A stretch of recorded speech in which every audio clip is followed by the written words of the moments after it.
I'm back with another Throwback Thursday. I missed one last week because I was busy, sorry. But I'm here with some new facial hair and another movie to talk about. This week we're going to talk about Serenity. So let's get into it.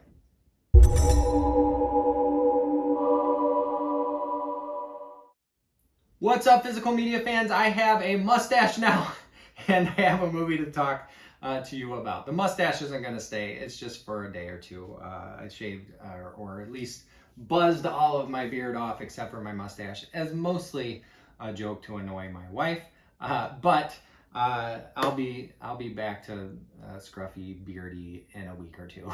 It doesn't take that long. But I wanted to talk about Serenity today. It is a great film. It is underrated. It underperformed at the box office despite the screenwriting and science fiction presentation winning Hugo and Nebula Awards.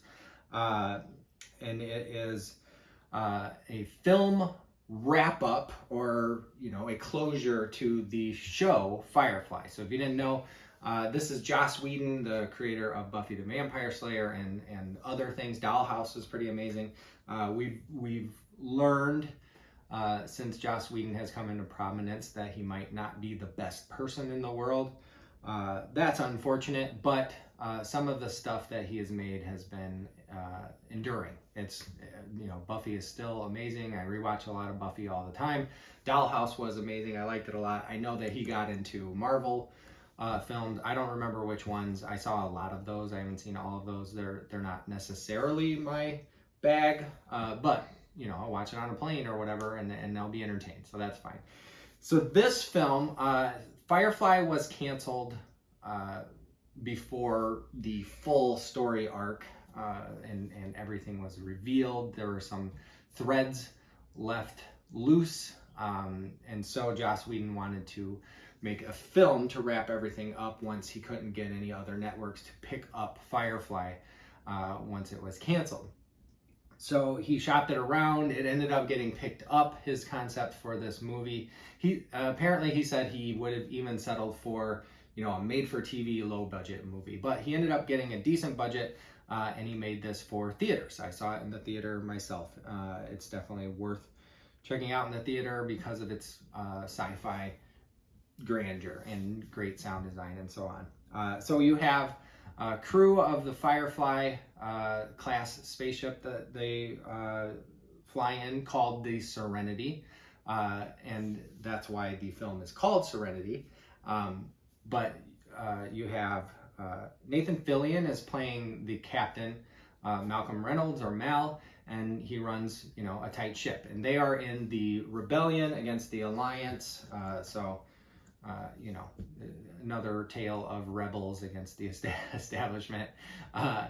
So they are basically smugglers, and they end up in the show. They end up getting a smuggling job that lands a doctor, Dr. Simon Tam, on their ship, along with cargo that turns out to be his sister, River Tam.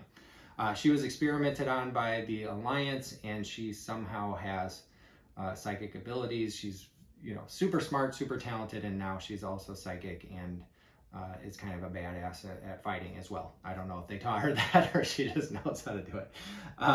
But Summer Glau plays River Tam. She does a great job. She was, as far as I know, maybe a dancer or ballerina before taking on that role, and you can see in her movements when she has action scenes and stuff that she knows how to move.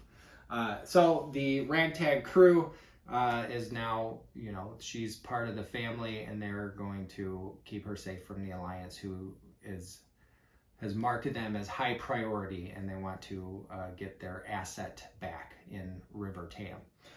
So this film wraps up that story. Why were they experimenting on River Tam? What is the Alliance hiding? What are the Reavers, these psychopathic, cannibalistic spacefarers who attack ships, and their own ships have, paint spatters, blood spatters, and skulls and bones attached to them. The engines are jacked up so that they smoke a lot and look weird. So this film wraps all that up. It gives you all of those answers that you might have had while watching the show, and then seeing, oh, that's the last episode, but not all these questions are answered. So this was meant to do that. The original crew came to Joss Whedon when he was writing for Alien Resurrection. So if you've seen Alien Resurrection, Genet, what's his first name? Pierre Genet? I don't remember. The French filmmaker who did Delicatessen, City of Lost Children. He did some amazing films. Ended up getting handed the Alien franchise for the 4th installment with Joss Whedon writing the script. And it kind of tanked and has a somewhat deserved bad reputation as being not great. You okay? You get a little sniffy? It is objectively not great, but it does have some amazing sequences and some good visuals in it. So it's not a complete wash. There's a character named Wash in this, by the way. It's not a complete wash. It's definitely worth a watch if you're a fan of Alien and Aliens films. It's just not great. And I don't know if we chalk that up to, okay, this is a French-speaking director directing an American crew, or mostly American crew. There are British folks in there. But the cast is excellent. And Joss Whedon is obviously a good writer. It just somehow the pieces did not come together to make a great whole picture, right? But anywho, Whedon wrote this crew of a smuggling ship into Alien Resurrection, and that crew he liked so much he developed into Firefly. So they are not exactly one-to-one, but you can see the correlations between the characters and their television counterparts. So that's kind of a bit of fun trivia. If you haven't seen Alien Resurrection and you're a big fan of Firefly, it's definitely worth checking out Alien Resurrection just to see the progenitors of these characters that you love, along with Morena Baccario. I don't remember her last name, but she plays Inara in Firefly and Serenity. And if that name kind of rings a bell, I think she's probably most well known for, there was a TV version remake of V, where the aliens come to Earth, but she's Deadpool's girlfriend, if you've seen the Deadpool movies. So she is Deadpool's girlfriend, whose character I cannot remember the name of. That's not my fault. I feel like that's the Deadpool writer's fault, because she is a central driving factor in why Deadpool is doing what he is doing, but she really didn't have a lot of character development, and I don't remember her character's name. Anywho, but she's in this too, and she's great in it. I highly recommend this film. Obviously, I'm using it for my Throwback Thursday. I'm not having to throw back too far, not to the 50s or 60s or anything, but I feel like this does fly under the radar for a lot of folks, especially if you haven't seen the TV show. And I don't think you would have needed to see the TV show to really understand what's going on and jump right into this film. You can just watch it and go with the flow. If you start it and you're like, I don't know who any of these people are, that's okay. Just go along for the ride. It's got great visuals, it's got some good action, great characterization, and it's definitely worth a watch.